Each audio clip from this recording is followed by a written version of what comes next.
Hi, I'm Greg with Fizzics Group, here with Mike Riley, co-owner and head brewer at Dewey Beer Co. in Dewey Beach, Delaware. Mike, thanks for having us. Yeah, Cheers. Glad to be here. Thanks for coming. I guess I should drink. So tell us what we're drinking here. This is our batch 13 in a series of IPAs we do here. And this is our lucky number 13.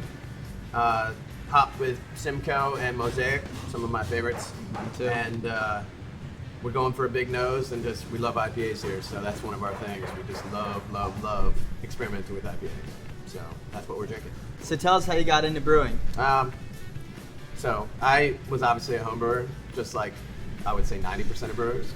And I'm a hobbyist in general. I like experimenting with all kinds of things, tinkering, whatever you want to call it. So I found home brewing to be right up my alley, and made a lot of bad beer. And then all of a sudden it started getting better and better, and I really enjoyed it. Had some friends in the industry that kind of pushed me in that direction as well. And this opportunity presented itself, and I jumped on it. So Cool. So how long has Dewey Beer Co. been around, and how'd you guys get started? So this is our second summer here. We are doing really well. We got started from one of the owners here, Clint Bunting. He owns the building and wanted to do something really cool for the town, wanted to do something a little different. Noting obviously the success of other brew pubs and breweries in Delaware. So we were here thinking about what we want to do, and we initially thought a brewery would be good, but the town shot that down, so we came back at them with a brew pub idea. My partner Brandon Smith and myself, we have a ton of restaurant experience, so the brew pub obviously worked out for us, and once we knew we could build the space the way we wanted it, kind of just rolled out from there. So how would you describe Dewey Beer Co.'s approach to craft beer? So honestly, when it comes to bouncing ideas off each other, it's what do you want to drink as a beer drinker? I think from my perspective and my partner Brandon Smith's perspective, you know, the whole crazy niche is sort of conquered and done, and there's a brewery up the street that does that really well. So when we think about beer and what we wanted to do, we just wanted to think about beer that we wanted to drink. We love the big style IPAs, love hopped out, bombs. But we also wanted to have offerings for everybody, because we get it all the time, I want anything that's not hoppy. So the approach is drinkable, quality,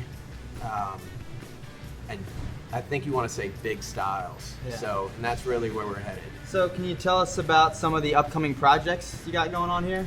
So we just started barrel aging. We started sourcing some whiskey barrels. We have Crooked Stave up in Smyrna. Super cool guys. He came down, dropped off a barrel for us, and that's working out really nice. We did the chocolate milk stout that we have here on tap. We're barrel aging that in some bourbon right now. We also have Wiggle from Pittsburgh, which is a bourbon company, a whiskey company out there. Really, really awesome stuff. And we've formed a relationship with them, so that's working in the right direction. So we have barrel aging stuff going. We're doing sours, so we have some sours planned. We have a pumpkin sour saison in the works. We started with the Berliner Weiss. And so just experimenting with those flavors and having some fun with that, we just started that, so we're gonna see where that takes us. That sounds fun, yeah. Taking on a lot of cool, ambitious projects. It's definitely ambitious, and we're running out of space quickly, but it's working out, so can't complain. So tell us about the first time you remember having a beer on draft. Beer on draft. Remember what the beer was? Well, I was 21. Let's think. I like to think of the first time I ever started the craft beer thing for myself. I was working at a restaurant in town over in Rehoboth. I was freshly 21. And I started drinking, somebody said, here, try this. It was a Newcastle Brown Ale of all beers. Yeah. And I always tell that it's like, that was the first other beer I had other than the big, Budweiser. Gateway beer. Yeah, gateway beers. And kind of like just blew me away. It was like, man, this is nothing like you ever drank. Now you look back, it's super sweet and whatever. But, that was the start. And then I had good people around me just going, hey, try this. And it became a hobby. So what's the major difference you notice when drinking a beer dispensed through the Fizzics draft beer system versus a traditional hand pour from a can or bottle? Well, right away, when you asked me, what's something that's fragrant, and I poured our IPA here that we voraciously dry hop. And what I noticed right away was the head really gives it that fragrance that I'm after all the time. It's my lifelong obsession now. It's to give a beer a good fragrant nose, because I think you drink with your nose, really. Yeah. Especially with IPAs. So I noticed that when you pour it, the nose, it looks fantastic. You know, you can't get that out of a growler if you take it home and you just, you know, pour it out of the fridge. So that's a really cool look. So last question here. If you could have a beer with anyone living or dead, who would it be? I have to say, this is gonna sound kind of lame, but it's got to be Hendrix. Oh, Jimi Hendrix. that's not lame. I'm a music buff. I love music. I've played music my whole life. I'm into music.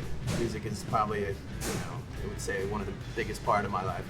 And who do I admire? It never got old. I gotta say Hendrix, man. Sit down with that guy and listen to him just chat about playing guitar and where he comes up with his ideas about music and, you know, his inspirations. I'm totally into. So Yeah, that'd be a gotta fun say Hendrix. conversation. Sure. All right.